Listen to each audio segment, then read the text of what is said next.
একটা সময় ছিল যখন মশাল হাতে নিয়ে স্লোগান দিলে চারপাশ কাঁপত। এখন সেই মশাল হাতে নিয়েই ফিরে যেতে হয় হতাশায়, ফিরে যেতে হয় ধিক্কারের মুখে।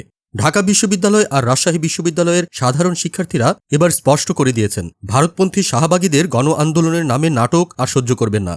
ঢাকা বিশ্ববিদ্যালয়ের রাজু ভাস্কর্য ঘিরে বাম সংগঠনের কিছু নেতাকর্মী মশাল মিছিল করতে চেয়েছিল।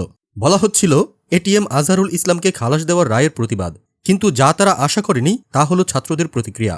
মিছিল শুরু হতেই বিজয় ৭১ হল থেকে উঠে আসে তীব্র স্লোগান, ভুয়া ভুয়া। এই যেন এক সামাজিক রায়।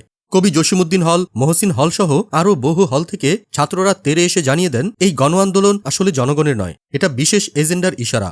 ওদের স্লোগান ছিল জামায়াত শিবিরের আস্তানা গুড়িয়ে দাও, কিন্তু শিক্ষার্থীদের সাড়া ছিল অন্যরকম, নাটক আর চলবে না। রাজশাহী বিশ্ববিদ্যালয়ে চিত্র আরও স্পষ্ট। সেখানে শাহবাগ বিরোধী ঐক্যমঞ্চ এর মিছিল ঘিরে ঘটে সহিংসতা।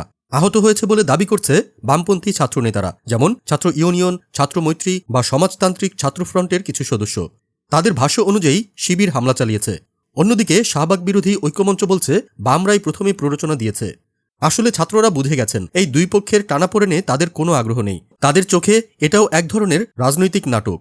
বিশ্ববিদ্যালয়ের প্রক্টর থেকে শুরু করে শিক্ষক ও সাধারণ শিক্ষার্থী সবাই বুঝে গেছেন এইসব মশাল মিছিল আসলে জনসমর্থনহীন হাতে গোনা কিছু গোষ্ঠীর একতরফা চেষ্টা মাত্র। শাহবাগপন্থীদের চিনে ফেলেছে বাংলাদেশের ছাত্রসমাজ। ২০১৩ সালে যাদের আন্দোলন শেষ হয়েছিল ভারতীয় মিডিয়ার প্রচারে, তারাই আজ আবার মাঠে নামতে চাচ্ছে। কিন্তু এই বাংলাদেশ ২০১৩ এর বাংলাদেশ না।